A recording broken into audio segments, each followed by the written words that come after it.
Hello दोस्तों, ये हमारा तीसरा वीडियो है एसआरए पर। ठीक है, स्पेसिफिक रिलीफ एक्ट पर। दूसरे वीडियो में हम लोग ने जब देखा था तो उसमें हम लोग ने सेक्शन 5, 6, 7 और 8, ठीक है, पोजेशन ऑफ मूवेबल और इमूवेबल प्रॉपर्टी की बात की थी, जिसमें 5 और 6 में इमूवेबल प्रॉपर्टी की बात हुई थी और 7 और 8 में मूवेबल प्रॉपर्टी की, कि अगर उसका पोजेशन अगर चाहिए हो तो कैसे मिलेगा। ठीक है, वो आप उसमें देख लीजिएगा।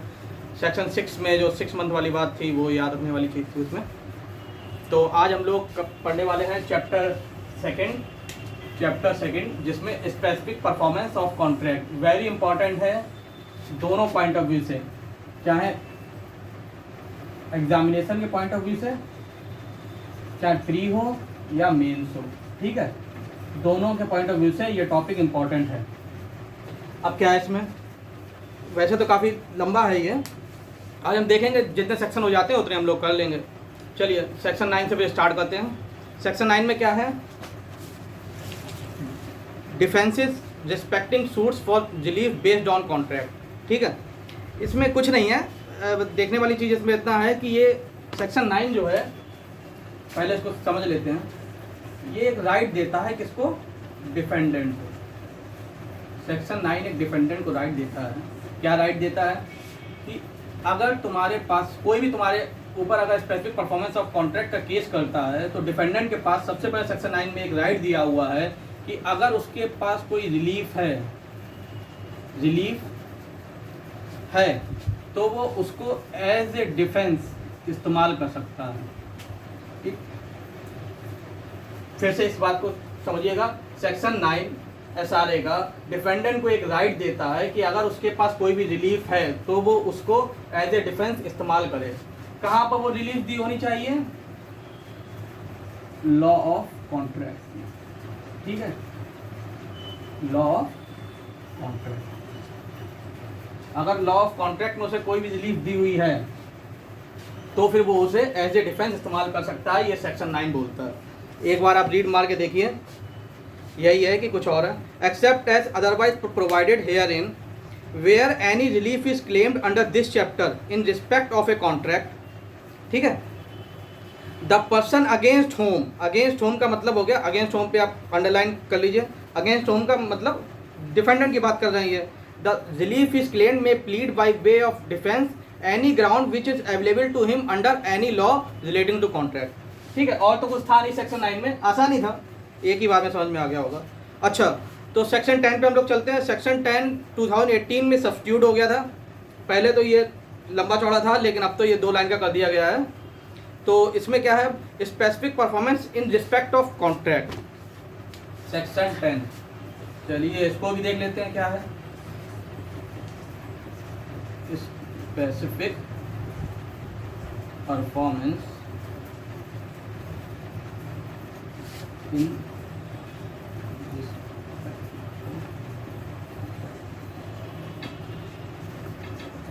देखिए, ये इंपॉर्टेंट सेक्शन है, वैसे भी याद होना चाहिए। देखो माइनर एक्ट में क्या होता है, सारे सेक्शन इंपॉर्टेंट होते हैं, बस ये जान लिया करो कि उसमें क्या इंपॉर्टेंट नहीं है।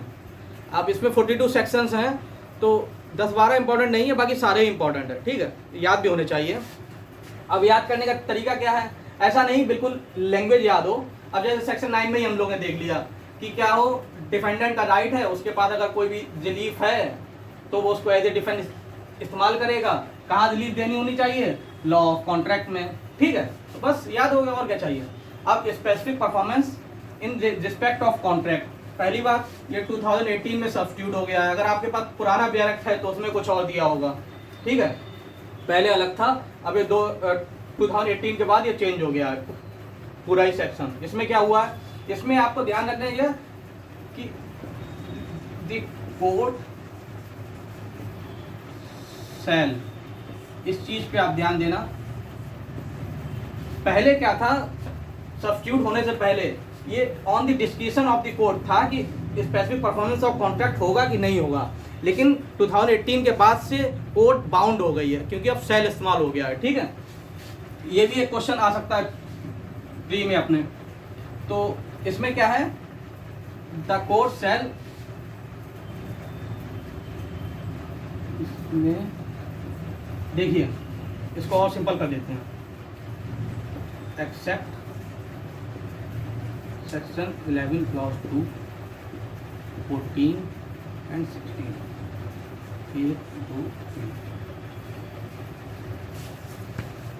The specific section 10 specific performance in respect of contract. The specific performance of a contract shall be enforced by the court subject to the provision contained in section 11 clause 2, 14 and 16।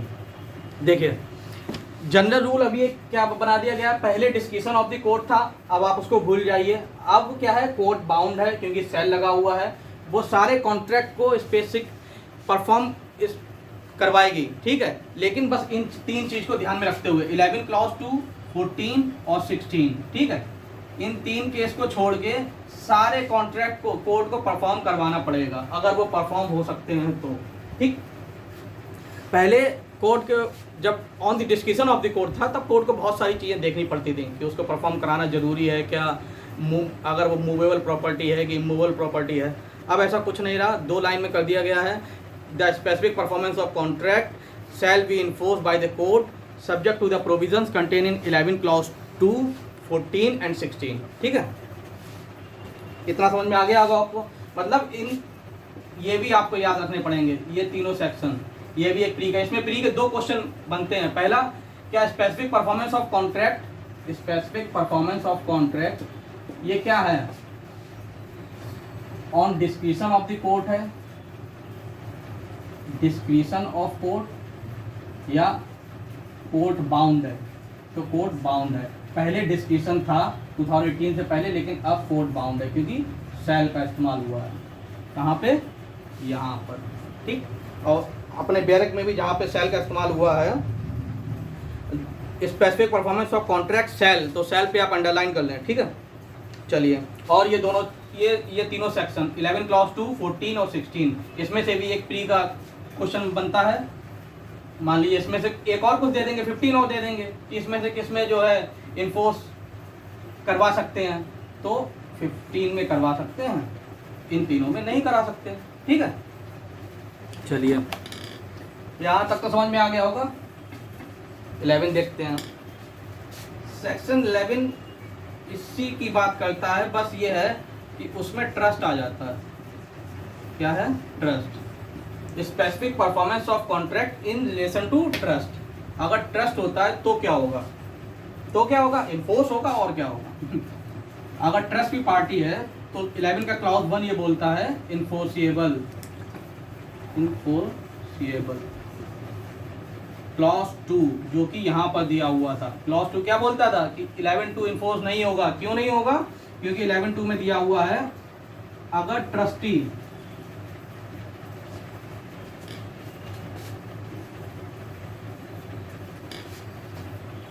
not enforceable if trustee act beyond power or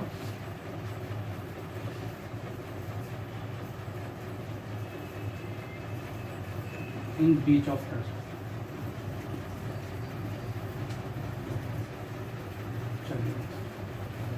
फिर से इसको देखते हैं। Section 11 क्या बात करता है कि specific performance of contract in relation to trust, कि ट्रस्ट के केसेस में स्पेसिफिक परफॉर्मेंस ऑफ कॉन्ट्रैक्ट हो सकता है कि नहीं हो सकता।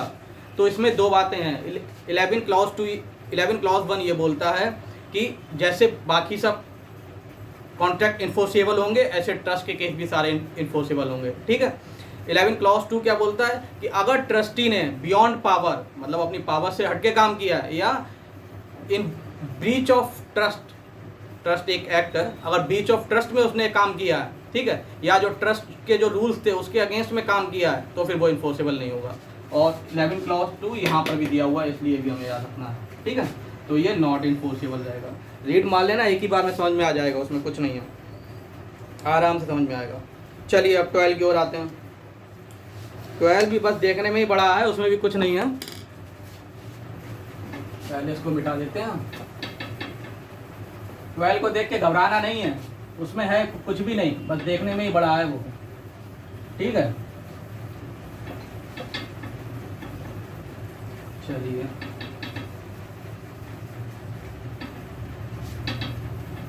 कमेंट नहीं करते हैं आप लोग, कमेंट भी किया करिए भाई।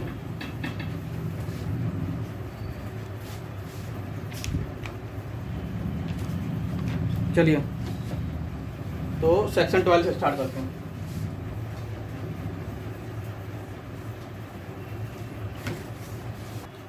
तो सेक्शन 12 क्या बोलता है? Specific performance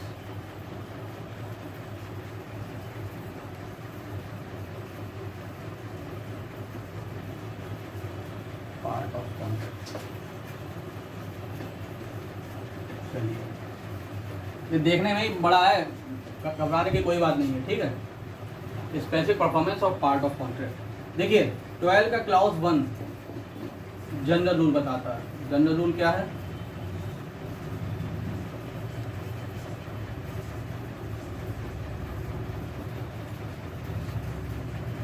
court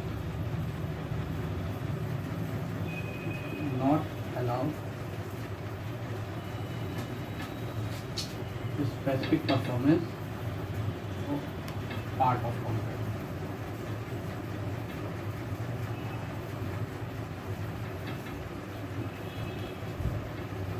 general rule इसका क्या है? सेक्शन 12 बात करता है कि पार्ट परफॉर्मेंस की, ठीक है। आप लोग मुझे कमेंट करके बताइएगा कि टीपीए में पार्ट परफॉर्मेंस कहाँ पे दिया हुआ है, ठीक है। चलिए तो सेक्शन 12 का बोलता है specific performance of part of contract. इसका मतलब है कि अगर कोई पार्टी पार्ट परफॉर्मेंस करना चाहती है, मतलब कोई कॉन्ट्रैक्ट हुआ था, चलिए मैं आपको एक एग्जांपल बताता हूँ, उससे समझ में आएगा। ए कॉन्ट्रैक्ट टू बी, ए ने बी के साथ कॉन्ट्रैक्ट किया, क्या कि अपना ये 100 एकड़ लैंड, 100 एकड़ लैंड ये बी को सेल करेगा 1 लाख पर एकड़, ठीक है। 1 लाख रुपए पर एकड़ में ये ए बी के साथ कॉन्ट्रैक्ट करता है कि 100 एकड़ लैंड इसके पास है जो इसको वो सेल करेगा। लेकिन at the time of performance of contract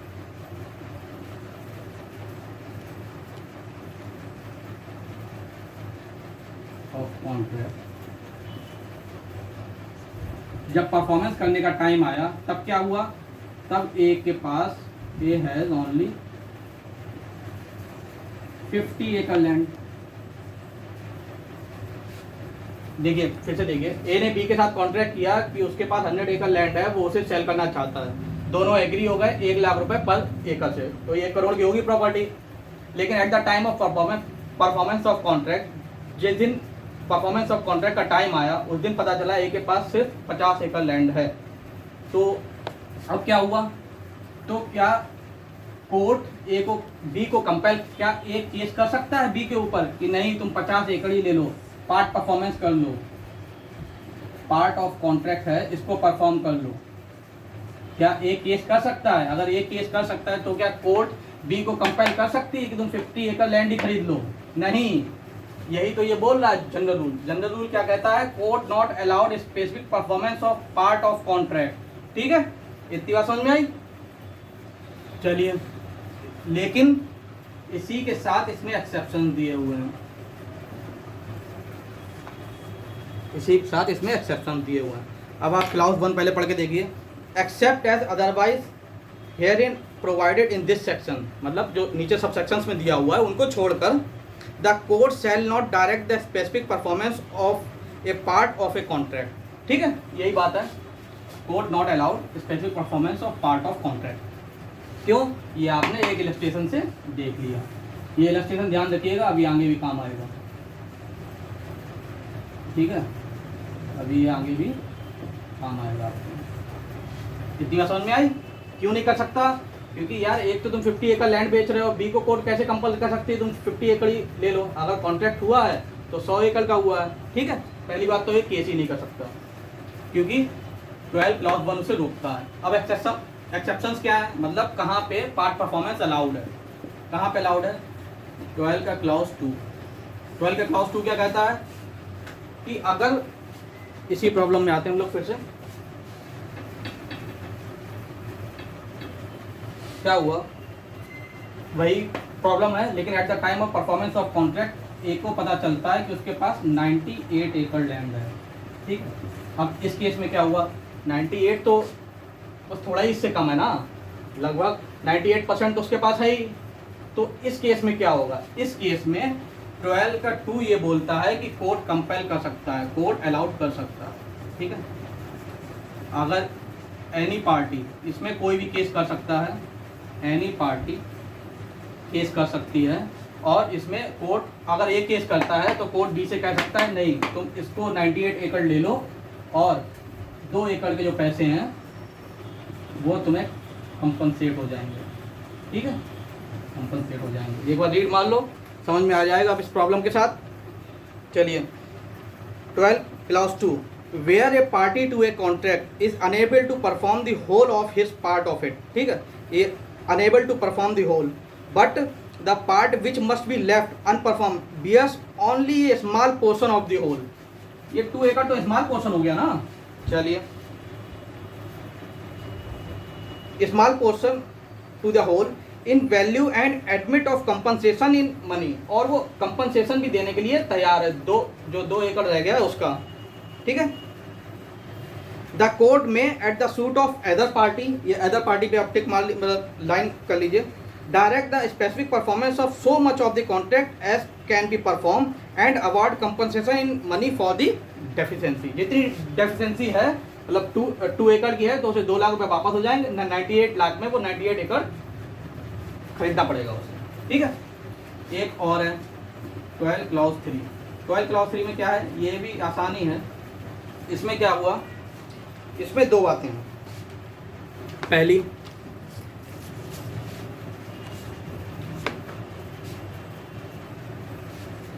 चलिए इसी पे लिखते हैं फिर से।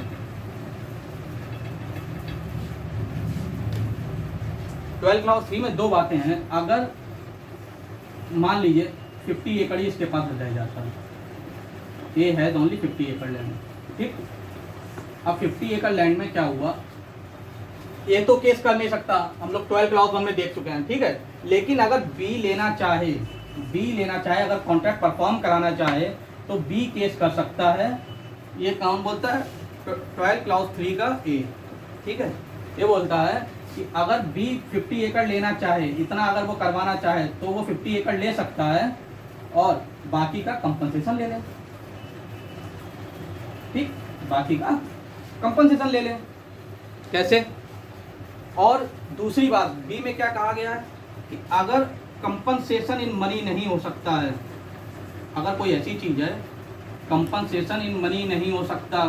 ठीक, अगर ये प्रॉब्लम ना होती, कोई और प्रॉब्लम होती और उसमें कंपनसेशन इन मनी अगर नहीं हो सकता है, compensation is money not possible, तो क्या होगा, तो अगर पार्टी बी परफॉर्म कराने का कहता है तो उसे पूरा पैसा देना पड़ेगा। ठीक है, होल मनी, जितनी भी कॉन्ट्रैक्ट में बात हुई है उतना पूरा पे करना पड़ेगा अगर वो बी करवाना चाहता है। पहली बात ध्यान रखना, इस केस में 12 क्लॉज 3 में सिर्फ बी ही केस कर सकता है। ठीक है, ए नहीं कर सकता, क्योंकि हम लोग 12 क्लॉज 1 देख चुके हैं। अगर बी केस करता है और ए के केस में अगर आता है, ठीक है, इसमें क्या है, कंपनसेशन इन मनी पॉसिबल। इस केस में तो कंपनसेशन इन मनी पॉसिबल है ना, 50 एकड़ लैंड है, तुम 50 एकड़ का दो तो फिर कंपनसेशन बाकी का 50 एकड़ का आपको नहीं देना पड़ेगा। ठीक है, कॉन्ट्रैक्ट परफॉर्म हो जाएगा, मतलब पार्ट परफॉर्म हो जाएगा। लेकिन अगर कंपनसेशन इन मनी पॉसिबल नहीं है, ये प्रॉब्लम ना होती, कोई और प्रॉब्लम होती जिसमें compensation in money not possible, फिर भी अगर बी परफॉर्म करवाना चाहता है तो जैसा कॉन्ट्रैक्ट हुआ है तो उसे होल मनी देना पड़ेगा। अगर पूरा पैसा देगा तो कोर्ट कंपेल कर देगी ए को। कोई और प्रॉब्लम अगर होती तो दूसरी पार्टी को कोर्ट कंपेल कर देती कि तुम परफॉर्म करो। ठीक है, एक बार आप इसको रीड मार लीजिएगा। ठीक है, अगर ना समझ में आए तो मुझे कमेंट करके बताइएगा। लेकिन इन दोनों केसों में अगर अब अदर पार्टी अगर परफॉर्म करवाती है, जैसे मैंने बोला ना इसमें अदर पार्टी ही केवल केस कर सकती है, दोनों केसों में अदर पार्टी अगर केस करती है और इनमें से या इनमें से कुछ भी चूज करती है तो उसके बाद उसके सारे राइट रिलिंक्विश हो जाएंगे। रिलिंक्विश का मतलब वो कहीं और जाके या इसमें कंपनसेशन के लिए या किसी भी चीज़ के लिए केस नहीं कर पाएगा। ठीक है, चलो क्लाउज 3 भी हो गया। अब क्लाउज 4 क्या बोलता है? क्लाउज 4 तो और आसान है इससे भी।